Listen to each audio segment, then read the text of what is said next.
coming up on 99.5 FM WBAI New York City. I'm Juliana Forlano. King Downing, good morning. Here we are in the studio. Joining us today, Dean Baker. He's a senior economist and co-founder of the Center for Economic and Policy Research. We're going to talk about the economic implications of an impeachment proceeding. We're going to be talking about what you may have missed since you went to bed yesterday. All that and more on a beautiful 62-degree day here in New York City, going up to 77. Going to be sunny, going to be beautiful. Stick with us.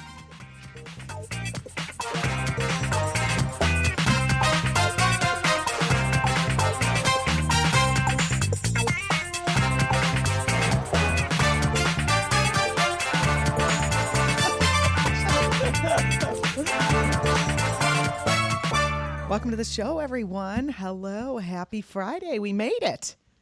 Hey, it looks like if articles of impeachment are going to be drawn up, they could happen as early as mid to late October. That is very soon. Hopefully it won't still be, 85 degrees in New York City by that time. It is 62 degrees outside right now, going up to 77 and sunny. Looks like for the rest of the week, much more of the same, except next Wednesday, it's supposed to be 88 degrees again. Now, that's a little far out. We know temperature's far out, but the date is also far out. And then after that, they're predicting more seasonable temperatures in the 60s for a bunch of days after that. We'll see what happens. There is a rare Category 4 hurricane named Lorenzo in the eastern Atlantic. It doesn't seem to be threatening any actual land at this point, but that is, we got to keep our eye on things that are rare, including the current impeachment process that is happening. But I also want to talk about some other stories because I don't want them falling off the radar as we have to focus on impeachment for the next, God knows how long, right? We don't want to just impeach. So Thursday morning saw the public release of the now declassified whistleblower complaint that began the series of events that led the House of Representatives to begin that formal impeachment inquiry targeting Trump. The complaint contains that series of bombshells. It's 7 pages, this complaint. That's it. It seems like a lot and also a little at the same time, with a lot in it. Anyway, that describes an extended effort by Trump and his associates, including Rudy Giuliani, to pressure the Ukrainian government into taking multiple actions to benefit Donald Trump's personal re-election efforts. And that's where he has gone wrong. His job is to benefit the United States, the security of the United States, to watch out for the United States. And this is this is going for Donald Trump's personal re-election effort. Actions include launching an investigation into Biden's son and family, as we know already, and, probing a bizarre far-right conspiracy suggesting a link between the DNC servers and the Ukraine. That complaint alleges that the Ukrainian government was led to believe that Trump would now arrange the now infamous call to Ukrainian President Zelensky unless Zelensky demonstrated a willingness to investigate the Bidens and provide information, so there's that. That's still going on. Obviously, things are, the complaint. Anyway, this is one of the most important parts. That complaint describes efforts to lock down all records of this call and scrub them from computers usually used for that purpose, to hold records of the calls. Obviously, they knew what they were doing was not correct, and it describes multiple officials as having direct knowledge of both the call and Trump's seemingly illegal demands. That was not the only development into the investigation yesterday, in case you were, not able to follow. This is a really fast-moving story, and of course, it's being covered in every area or, on every news site, and we would be remiss if we didn't cover it here. I do want to say, though, that the right wing is doing a great job of trying to paint this as a nothing story. I called my mother yesterday She lives in upstate New York. Now, King, you just rolled your eyes, but my mother is a lifelong dyed-in-the-wool. We assume about our parents. No, I laughed. I didn't roll my eyes. Oh, It's just, I thought it was rolled. No way. Anyway. No, I can't wait to hear what Mom had to say. Well, I spoke to Mom, and Mom gets her news from Syracuse, New York. My mom is a dyed-in-the-wool labor Democrat. She votes for organized labor and every other thing that she thinks that the Democratic Party can, is supposed to be doing. Whether they're doing it or not, that remains to be seen. We've seen it. So she lives in Syracuse, New York. Syracuse, New York has 3 news stations for local news, and 2 of them are bought and paid for by Sinclair Media, which, if you've been following what's happening in media consolidation, Sinclair Media is further to the right of Fox Wing, further to the right of Fox News. And they're going to local markets and buying up local media, news sites. And the worst thing that they're doing is not firing the people who've been on there giving you the news in your local market for the last 30 years. People, the faces that you recognize are now being told what they can say, and it has a right-wing bent. And they're also playing these sort of across-the-board pieces, across the whole country that have a right-wing spin. So I call my mother, and she says to me, have you been following the news? She doesn't have the internet, so she doesn't listen to the show. She's out of the listening area. I'm like, yes, Mom, I have been following the news. King and I do the news every morning. Anyway, she said, well, he might not have done anything, and it seems like maybe they're doing this whole chicken that whole Chicken Little thing, but I still think they really need to look into it. So she is getting the talking points. This woman was not a Trump voter. She was absolutely not a Trump voter. And just the fact that she is steeped in these right-wing talking points, and that's the story they're putting out there. Oh, these Democrats have been trying to impeach ever since he got into office. Well, yeah, he's been breaking the emoluments clause since before. I guess you can't break it until you get in there. But, starting on day one with the things he's been doing, we have, we have a lot of reasons why one would want to impeach him. So I definitely wanted to point out that is those are the talking points. And I think we heard that from one of our callers yesterday. Oh, the Democrats are salivating over wanting to impeach this president. King, you are a radical, shall we say, right? Is that a good characterization of some areas? I've been accused of being that. You've been accused, yeah. No, we should give awards. It ain't easy, I'll tell you, to not have a party affiliation, really, because then everyone hates you. You can't if you're not on with one or the other. It's crazy time. Well, they all try to court me. That's the good thing. Oh, is that the court and close? We're back to the court and close. Yeah. So, anyway, my question is for you. And you have to speak for all radicals, right? Because I refuse. I'm taking the fifth on that one. But no, there leads a question like, do radicals want impeachment? Where are we on impeachment? I know Democrats want impeachment. Well, of course they want an impeachment. I mean, to me, it's a mixed question with a bunch of contradictions because, absolutely, as I've said, even as Trump was moving up in the primaries, that. He was probably likely to be impeachable, but we have to make sure that we get Pence out the door at the same time because Pence he can't have not done anything. Well, what they just hide Pence in the back? They must have done something. The only thing is that Trump probably just isolated him and put him off to the side somewhere and didn't give him anything.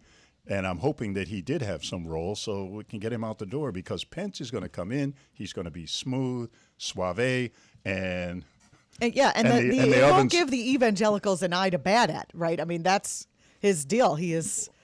Or the corporations or the right, he'll do it all, but he won't make any announcements. He won't tweet about it all the time, and we won't know. Yeah, it's very horrible. But, also we need to impeach this guy, so maybe we can get the whole gang out. Well, yes, that's part of it. Who's under McConnell? That would be the next guy, right, who gets it. We'll see. It's We got to get rid of Mitch, a too. slimy, slippery slope. Anyway, just to give you the quick additional roundup of the impeachment-related events from yesterday, and then we're going to move on to some other exciting things that have happened.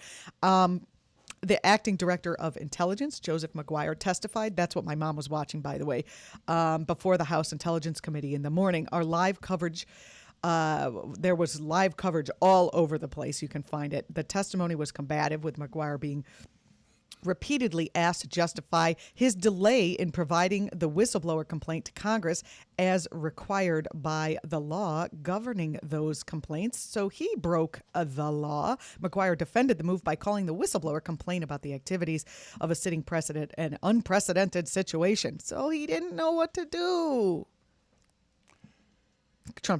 King's shaking his head. Yeah.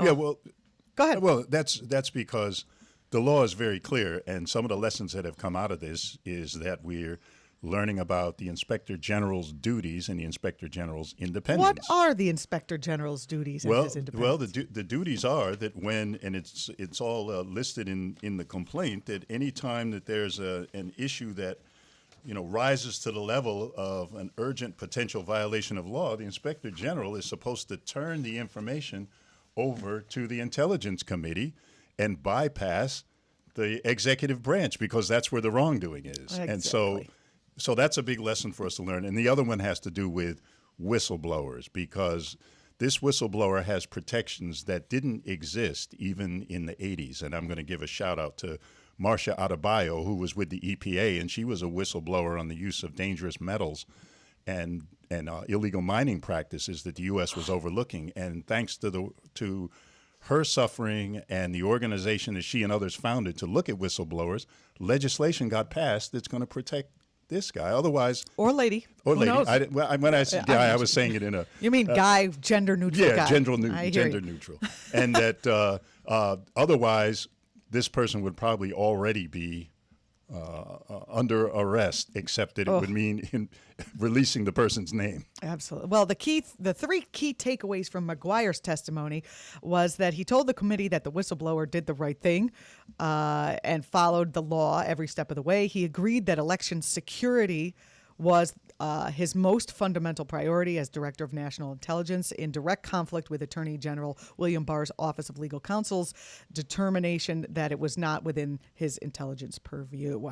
And of course, McGuire's confirmation that he shared the whistleblower report with the White House, offering them the opportunity to craft reasons why he should not share it with Congress as required by law. Ay, ay, ay. The news of the existence of the White House secret server, onto which Trump's most damaging conversations with foreign leaders have been moved, is an especially peculiar and ironic revelation given the whole Hillary Clinton email scandal that apparently was enough to convince so many people that she was, corrupt. I mean, you can disagree with her hawk policies, and you can disagree, and she probably was corrupt in whatever number of ways that most politicians are corrupt. But the fact that this projection is out of control. We're all learning about what it is to live with narcissism. A clearly furious Trump, by the way, was recorded telling supporters at a closed-door event that the whistleblower was close to a spy. And he said, you know what we used to do in the old days when we were smart, right? The spies and treason, we used to handle it a little differently than we do now. What was he suggesting? He's suggesting that he be put in front of a firing squad, he himself, Trump, because that's the treasonous behavior that everyone's alleging. Just saying. I want to high five you right now. We're doing it right here in the studio. That is. Let the camera show that. That is right on. Oh my goodness. And I don't know if you saw, there was a tape of Lindsey Graham talking about impeachment, and I believe it was from when Clinton was being impeached. And Lindsey Graham, gosh, he looks almost the same he did 40 years ago. It's a little more saggy and baggy, but who doesn't? But it was weird that he still looked like an old man even 40 years ago. He said, impeachment can have to do with moral grounds. It doesn't have to mean that he broke the law. We have to see if this president is fit for office. And so people have been playing those clips all over the place. I wonder if he's saying the same things now. You're listening to Waking Up. I'm Juliana Forlano. Anyway, there's still so many more things that happened yesterday. Hours later, after Trump made that statement, A report in the New York Times gave explicit details to the still secret identity of the whistleblower. The Times was widely condemned for this attempt to maybe out the law-abiding whistleblower. It is also possible that the Times' own sources were Trump administration officials who already knew who the whistleblowers is and are trying to leak clues in order to better facilitate attacks on that individual by Trump's political and media allies. The editor of the Times is out there defending what he did. I hadn't had a chance to look at the defense yet, but it sure seems undefendable. Republicans continue to circle the wagons around Trump, regardless of the new revelations in the whistleblower's report. I mean, I don't know if these are Republican voters. I would like to see Republican voters peel off like a banana peel from their, it's time. Primary talking points, by the way, today insisted that there was no explicit quid pro quo between Trump's withholding of military aid to Ukraine and his demands to the Ukrainian president. These are the things my mom is listening to. And complaints that the impeachment inquiry represented a rush to judgment by House Democrats continues to be told over and over on Fox News, who continues to defend Trump with its usual zest and zeal, and with the White House's own talking points, by the way. So, anyway, not all Republicans were as eager to defend Trump as their most vocal peers, but most of the people in the Senate just clammed up. Rudy Giuliani, embarrassment to New York City, continued to melt down publicly. He continues to his claim, that his actions targeting Biden and the Ukraine were taken on behalf of the State Department. The State Department continues to deny those claims. One side or the other is lying. I don't want to comment on someone's physicality, but I'm going to. Giuliani looks like the evil that he is perpetrating has taken over his physicality. He's just he looks like a henchman, literally a henchman of, let's say, the apocalypse. Who knows? Well, he looked the same way back when he was mayor, and he fired up every person of color and every person who cares about police brutality in the world by attacking the victims. And he had that look back then, too. So it hasn't gotten better with age. No. He hasn't had a come to Jesus moment and cleared up his past and moved on. Anyway, you're listening to Waking Up. I'm Juliana Ferlano in the studio with King Downing. It is 61 degrees outside, going up to 77. Going to be sunny today. Leave those rain boots at home. Leave the umbrellas at home. I'm telling you now, and then I will be sorry if they suddenly change that weather report. But it looks like it's going to be sunny for the next, at least 24 hours. We'll take a musical break and come back with Dean Baker, who's going to talk to us about the economic implications of this impeachment process we're looking at. Stay tuned.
This is WBAI 99.5 FM, or you might be watching on my Facebook page or on my YouTube channel or on act.tv's YouTube channel or on WBAI's YouTube channel. We're everywhere. We are all over, except King's YouTube channel, because he doesn't have a YouTube channel. I'm getting tempted, though.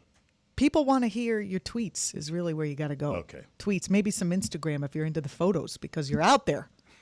You should. I might as well do something with them all, right? Yeah, because you're not doing. Squat. Yeah, you're not. Is that on the list? Squat's okay, right? Squat's good. Okay. Squat's good. Okay. Well, this week on Waking Up, we've been covering, obviously, the historic moment that is the impeachment inquiry into Trump's malfeasance, shall we say, and everything that led up to it. Americans are divided on whether or not Congress should follow through with an impeachment.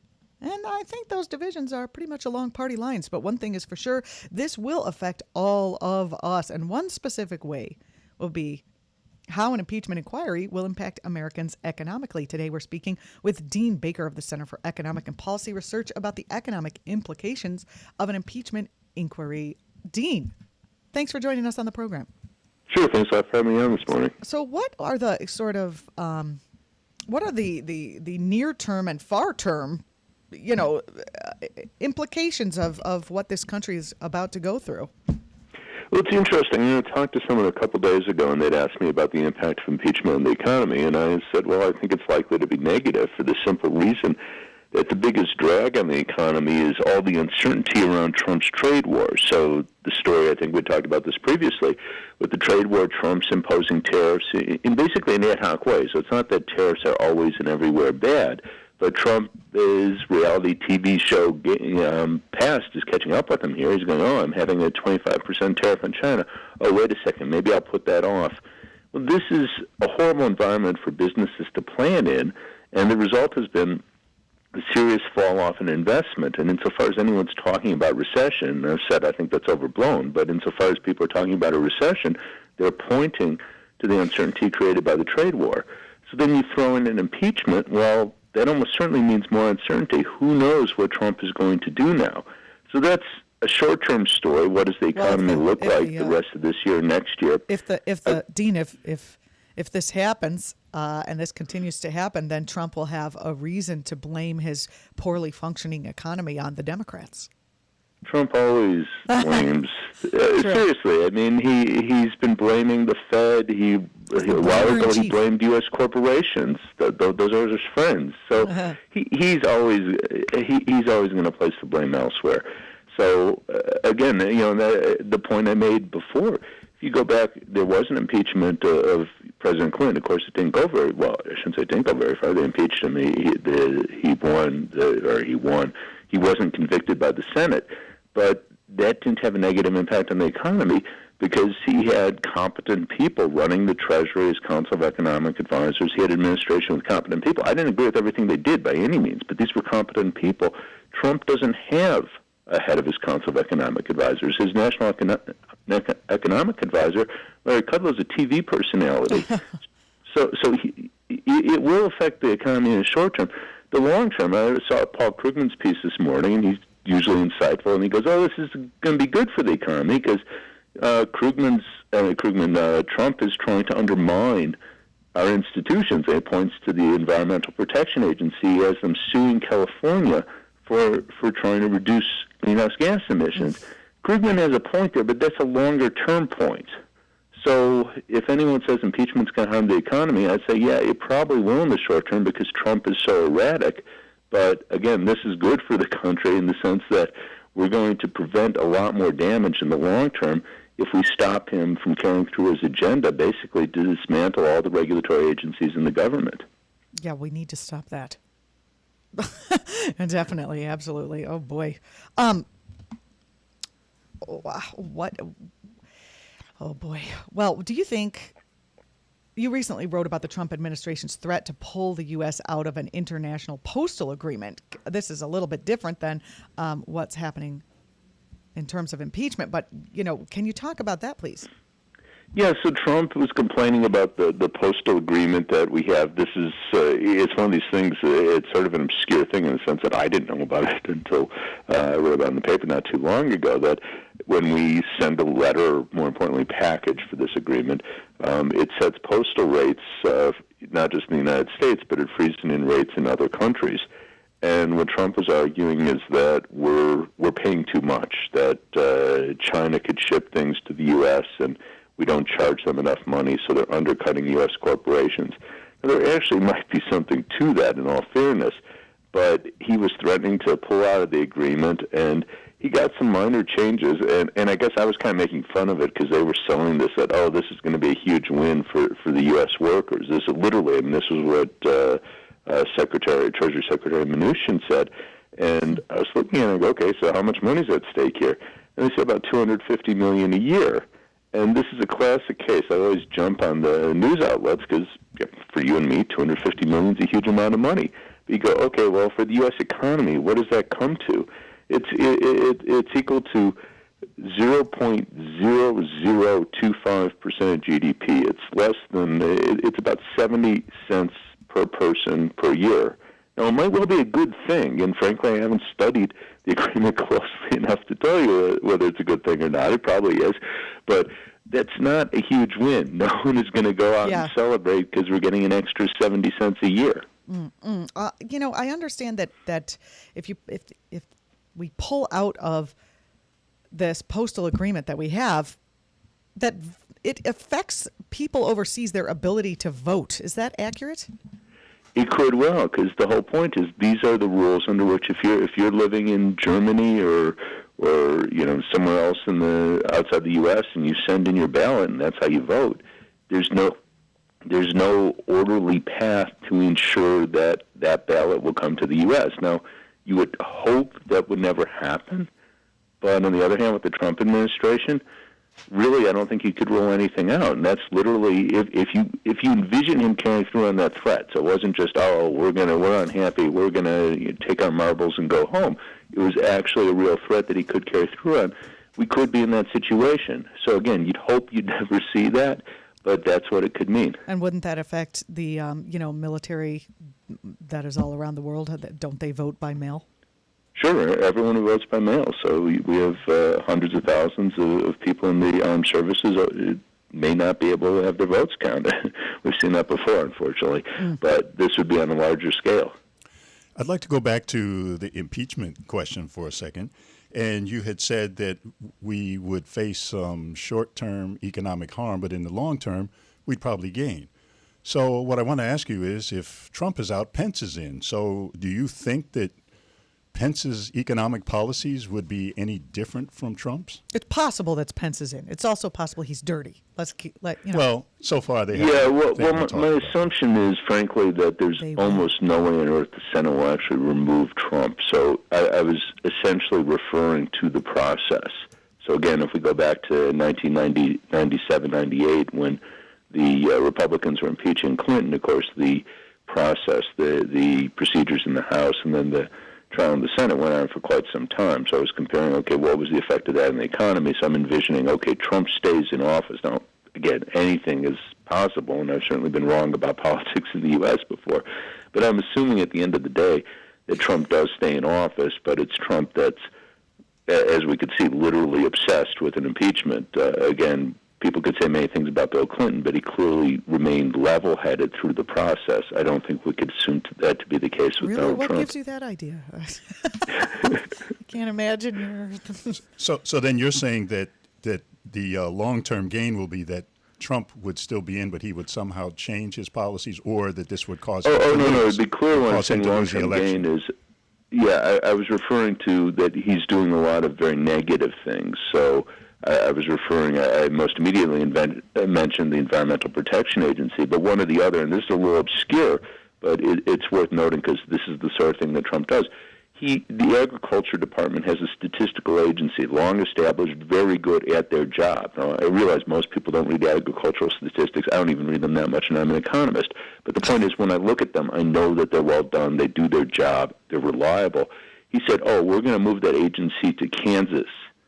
And you have career officials there, economists, other staffers have been doing this in many cases 20, 30 years. Guess how many went to Kansas? 7%. Ooh. You just destroyed, decades of work building up a competent agency, and I'm sure they'll be able to hire new people, but they're not going to be at the same level of proficiency as people who've been doing that job for 20 and 30 years.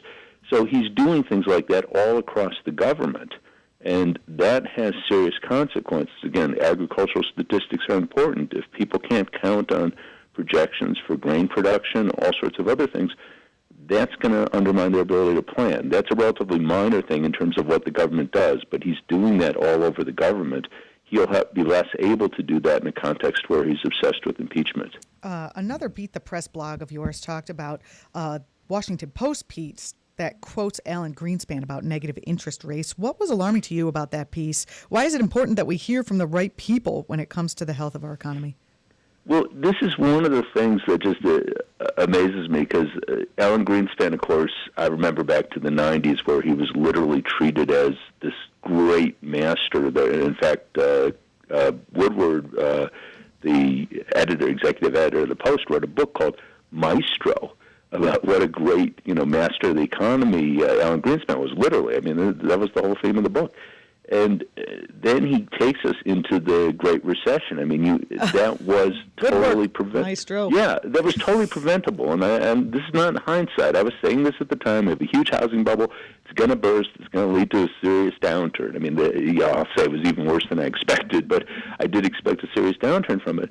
And you still have, this is Robert Samuelson, the columnist at the Post since, I think, 79, and he goes, there's no greater authority than Alan Greenspan. I'm just kind of scratching my head, like, why would anyone at this point look to Alan Greenspan as an authority on anything? I mean, this was one of the biggest mess-ups in the history of economic policy. And, of course, people paid an enormous price for it. So this isn't just numbers on papers. This is people losing their job, people losing their home. But let's talk to the guy who brought us there and have him tell us about negative interest rates. Did he have a come-to-Jesus moment where he understood that he didn't know what he was doing? If he did, he certainly didn't indicate it publicly. He said, "What I do wrong." Literally, Lord. He said, "What I do wrong." I'd be happy to tell him, but I don't think he cares. He didn't call you. That's so odd, Dean. We're speaking with Dean Baker, co-founder of the Center for Economic and Policy Research. And you're the author of several books, including Rigged, How Globalization and the Rules of the Modern Economy Were Structured to Make the Rich Richer. Don't miss his blog, Beat the Press, which provides commentary on economic reporting. We're happy to have you as a regular contributor here, or a regular guest here on Waking Up on WBAI. Thanks for joining us today, Dean. Thanks a lot for having me on. Appreciate it. And you're listening to Waking Up on 99.5 FM WBAI, coming to you from New York City. We'll be right back. You don't want zero problems, big fella.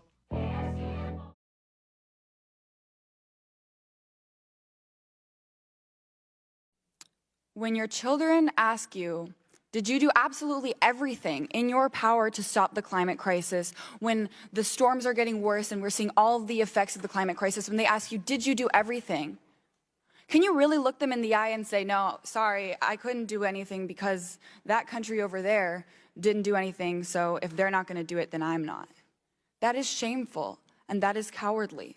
And there is no excuse to not take action, to not improve as much as we can in the United States. And how can we call ourselves the city on a hill or an example for the world if we're going to be cowards and hide behind waiting for other people, saying that I'm not going to do this because they didn't?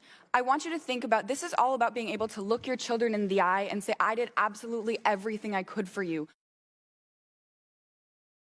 You know, Attorney General Barr is all over this transcript. What was his involvement with the president, with Rudy Giuliani, in the whole Ukraine story?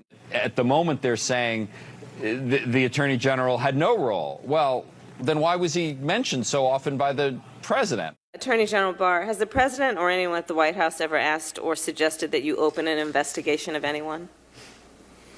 I wouldn't. Yes or no?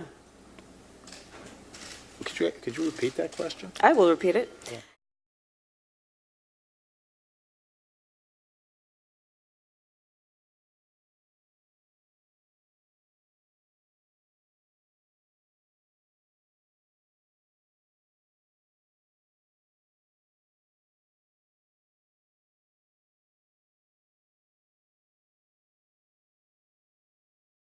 over the air about what we are going through as a nation. 212-209-2877. Is there a point you think needs to be made publicly? We're happy to have you do it. Again, 212-209-2877. And now, as I said at the top of the show, I want to make sure we're covering stuff that is not only impeachment related, because, as impeachment is grabbing the headlines, there are other things happening, like the GM strike. That thing is still on. And the Senate just passed a key bill. So let's quickly talk about that. Of course, impeachment is going to be the big story for weeks and possibly months. And it should be. But other news keeps happening. And so, we gotta follow this stuff. The Senate passed a short-term spending bill to keep the government open through November 21st, while Congress and the Trump administration negotiate that longer-term funding bill. Workers have been out on strike against General Motors since September 16th, and they are still out on the picket lines every day fighting to hold ground against this very profitable corporation. There are reports that GM and the UAW are getting closer to a deal, and GM has reinstated health benefits for striking workers. That's a plus. We've got that going. The average annual premium for employer-sponsored family health coverage hit $20,000. It's actually $20,576. That's a 5% increase. This, families are paying more than $6,000 a year for that, while deductibles average $1,655. This is not affordable and untenable. We have some callers calling in on the line to make their comments heard. Let's take the calls. Caller, you are on the air on Waking Up. Your name and where you're calling from. Hi, Juliana. My name is Pete. I'm from Mount Laurel. Hi, Pete. Thanks for calling. I just want to talk about, the more like what's behind, like Giuliano was so involved. I'm Giuliano. Giuliani, I'm sorry. I'm sorry. That's okay. I just want to make sure people know there's a difference. We're not related. Gee, you think so? I'm sorry. No, I'm nervous. you're hilarious. Go ahead. Don't be nervous. We love you. Go ahead. I lived up near New York City, and you just now that I'm down in Mount Laurel, I meet people that lived up in the New York metropolitan area, and they distinctly have a different take on Trump down, the ones that are from New York compared to the ones that are from here. Mm. And Giuliani, building number 7, please. And he's now going to the Ukraine, involved with Ukraine. What is that? My point is that there's a deep state that Trump is doing so much for the deep state wants, that he's doing a good job. They're happy with him. To see Pelosi actually try to defend. It's not worth doing impeachment. Are you kidding me? Every second is worth it. Do you know about Amy Siskind's book, The List? I do not. She has a book out called The List, which covered the first 54 days of Trump, and every week, the first 54 weeks, rather. I'm sorry. Ugh. Every day, every week, there was 100 things that need to be done to be reversed when he gets out. Yeah. And she had 7 people in the White House that were feeding her information. Yes. So for Pelosi to say, "Oh, it's not worth it," every minute it's worth it. And they're doing this thing. The right wing has got this narrative now around this that's saying, "Oh, they've been trying to impeach him over this. They're accusing him of this and that. This is just another nothing story that the Democrats are drumming up." So that's their talking point. It is not a nothing story. Did you see Liz Holtzman on TV and hear her take on it? I did not. I think it was Richard Frank said, "Doesn't matter. Where should we go? Like, should we just stick with this offense, or should we go back to all the other stuff?" And she said, "What's the matter? Sure, of course, go back." She talked about exactly how she got Nixon. How she was the head of... That's what I'm saying. Of course we should go back. This high crimes and misdemeanors, this does not mean actual crime. He doesn't need to have proven collusion in order to have, a trail of things that make him, inappropriate for office, including, and I was just saying this to King off the air, the fact is Bill Clinton got impeached for a consensual sex act. Trump has been accused of multiple not consensual sex acts with underage girls, which are considered Not- children. yeah. These are children we're talking about. So, hello. I know. Yeah, no, you're like, what is really going on here is a great question, Pete. I appreciate the call. Thanks for calling in. I hope you'll call back again. One thing real quick. Yeah. The three other impeachments, this is by far the worst. Definitely. Yeah, by far. Thank you so that's much. I another appreciate point. the call. Our phone lines are open. You can call and make your comments heard. 212-209-2877. That's a WBAI listener call in line. It is as we hit Friday open mic. I don't mean call in and read a poem, but I mean Friday open mic for y'all to call in and talk. Hi, how are you? Who's this? Hi, good morning. Good morning, Juliana. Hi. I just want to say that we really should be careful of what we wish for, because this impeachment hearing couldn't come at a worse time. We're living in a deeply bifurcated society, one that is tribal. It's not even Democrat and Republican anymore. It's tribal. It's racialist. And I seem to think, from just my observations, that people are not the people who support Donald Trump, and he knew this going in, are going to support him no matter what. Mm-hmm. And they're going to see it as something that is partisan. They don't care about foreign policy. What they want is America right or wrong. And these are the type of people that Donald Trump wants as a support. And what's going on, I feel, is that the so-called progressives and the Democrats and everybody who's anti-Trump is gloating on this and not looking at the downside of what's actually taking place in the society. This is a one-shot deal. If if he goes into the impeachment situation and comes out of it, that will empower him into the next century, and it will empower people like him into the next century. So I think your points are very well taken, and I also think that the Democrats could not do this if they wanted to remain electorally viable in the upcoming election. They absolutely had to pull the trigger on this. I mean, I was listening to Jeff Simmons on his program at 5 o'clock. He is saying that Jerry Nadler has a primary. He's going to be primaried from the left. A lot of people are being primaried from the left. They've been emboldened by AOC's win. And so if the Democrats who are seated right now didn't do this, there was going to be so much more of a chance for that. So this is not just about Trump and, his victories, but the Democrats have to think of their own electoral viability. Yeah, and I'd like to add something, because I agree with the things you're saying. There's one thing that I would look at a little differently. Sometimes we tend to think of Trump supporters as this monolith of people who are going to support him no matter what. And what really happened was the people in this election, they went from one side of the Titanic to the other, because there were a lot of folks who were looking for a populist.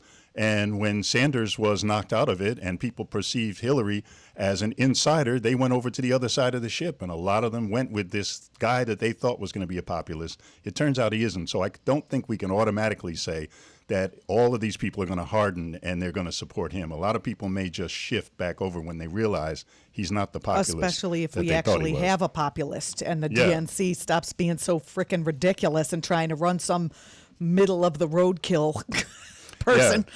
Oh, we've got more callers calling in. Hey, thanks for the calls. I appreciate it. And a lot of good points of view coming in.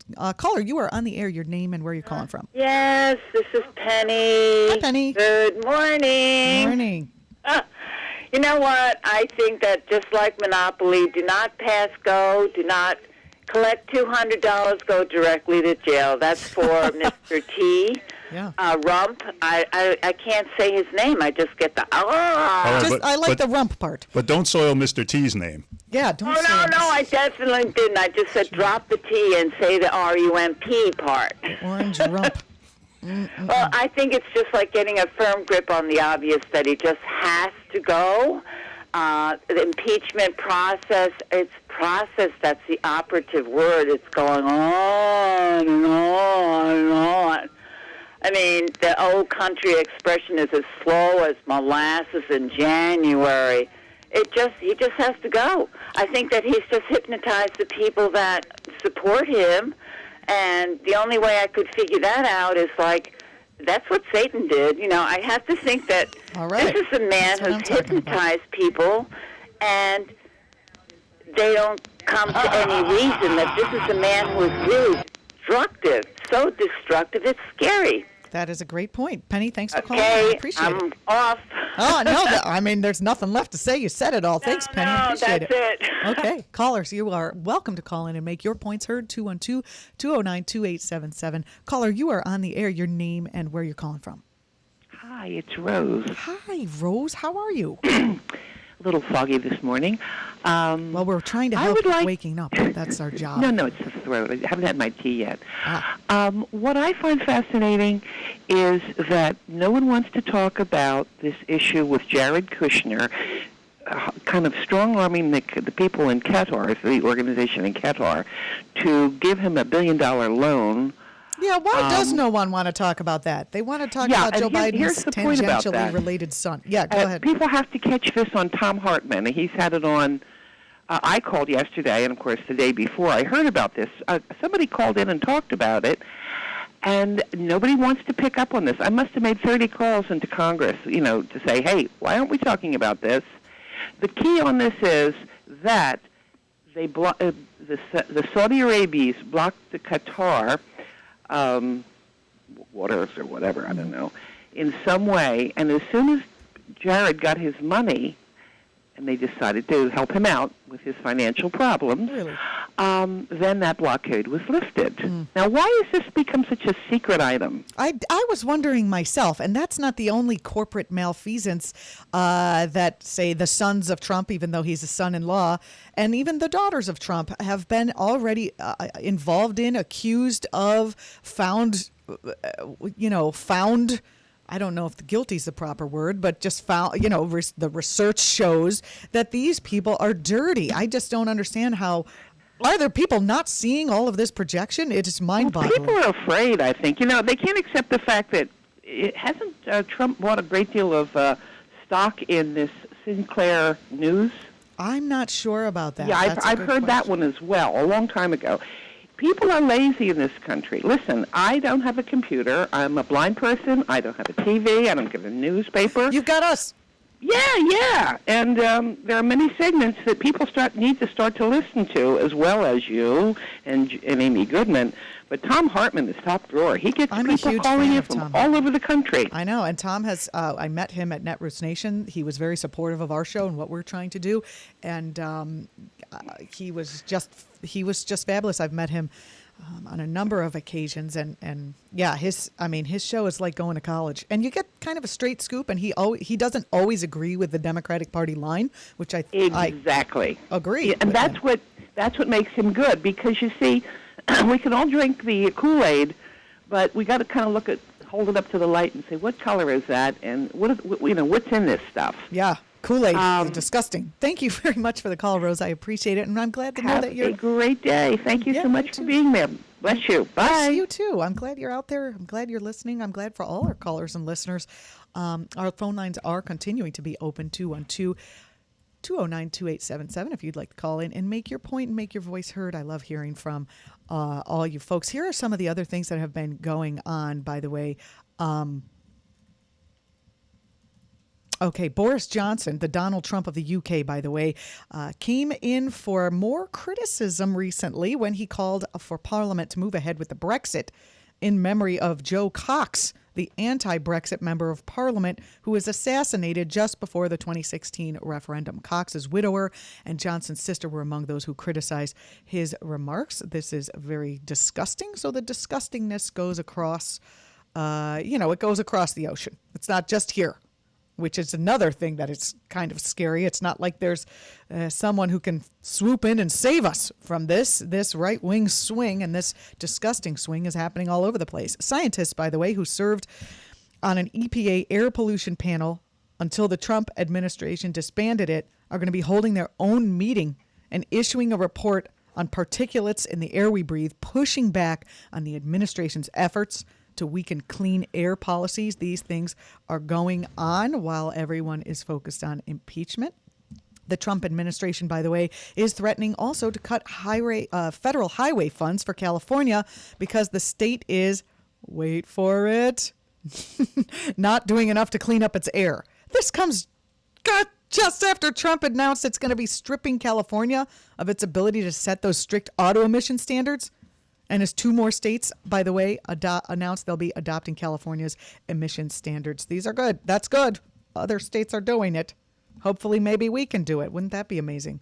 Wouldn't it be nice to not have to go out in the summer and when you come home and use astringent on your face, that it's not just all like black particulate matter, like when after you've been walking around in the summer. It's so gross. We got callers calling in. Caller, you are on the air. Your name and where you're calling from. Yeah. Okay. Esther. Yeah. What's going on? Hi. I thought you were a regular caller calling in to make a point about impeachment, but I'm glad you're here just to tell us what's going on the ground at 5 p.m. Well, we have some coverage of the Trump at the UN and also what's happening as the impeachment formal procedure gets underway. There was the very first hearing for people impacted by the Muslim ban this week. Mm-hmm. And we have that. And then also... Didn't Trump bring on a white supremacist to talk about that? Like a avowed... I was just reading as I was scanning the headlines that Trump brought on like an avowed right-wing white supremacist from a hate group to testify in front of Congress about this stuff. Right. So I'm not sure if it's the same person, but on one of the panels, along with, immigrants, people who have come to this country, they did have someone who was from a group that the Southern Poverty Law Center has called a hate group. Mm-hmm. Yeah. So really, that might be what you're talking about. Yeah, that's what I'm talking about. Really, yeah. It's not great. Really crazy. So, Esther, you sound kind of sad today. What's going on? I'm just sleepy. Oh, because it's Friday and it's early still. Yeah. I hear you. And your show's not on till 5, so you don't have to be getting up this early. I appreciate you coming on the show for it. Oh no, I'm glad to come. And one more thing I wanted to say was that we have interview with someone about Ukraine and oh good and so anyway it's a full show. It's going to be a good show. Yeah, 5 o'clock right here on WBAI. Also, you can listen to any show you want on WBAI.org. That show is on the ground. Thanks for joining us, Esther. I appreciate it. Oh, thank you. Thanks. Have a great weekend. You too. Oh boy, so many calls coming in. I thought that was another call, but it was Esther. So happy to have her. Caller, you are on the air. Your name and where you're calling from. Oh, hi. Hello, good morning. Frank from Staten Island. Hi, Frank. First time calling your show. Oh, welcome aboard. Okay, hi. I'm Italian-American, too, just like you. All right. Okay, good. I think if there is impeachment, then I've been posting on Facebook that it would be a victory for the Democrats for president because if you take out Trump, then Pence becomes president. He's not going to really do anything. So that means the Republicans have to run a primary. And there's no momentum there. They don't have a candidate. They don't have the media is not focused on them. The media is always focused on the Democrat candidates for running. And so the next president would be a Democrat. Well, that's interesting. We'll see if that happens. Frank, thanks a lot for the call. I appreciate it. Other callers calling in. Caller, you are on the air on Waking Up 99.5 FM with Juliana and King. Your name and where you're calling from? Tashana King. I'm calling from Brooklyn, New York. Hi, Tashana. Oh, you're kind of quiet. Can you talk a little bit? Can we? Yes, hi, Tashana King. There you go. Hi, Tashana. Brooklyn, New York. Yes. How are you? Good, good. Thanks for the call. What would you like to say? Just wanted to. First question I'd like to ask is, what do you have to do to get impeached around here? Exactly. Thank you. Yeah, my gripe is, as a New York taxpayer, they take enough as it is as far as tax is concerned, and that tax dollars that you could actually use to take care of yourself and your family is being squandered, misused, given to other countries for AIDS when we have so much issues that's going on here in the U.S. And now with all this corruption and scandal, the only thing I'm glad that Trump is in office for is because everything that the U.S. government has been doing has done is now kind of really being exposed, and we're being enlightened as to all the stuff that's going on. So I wanted to ask your opinion on what do you think about citizens who are against waste of tax dollars, especially those who are employed, to go into their human resources, withhold their federal tax dollars from income tax, keep it in an escrow or something, don't spend it until the government gets their act together. And I think it's a great idea. Yes.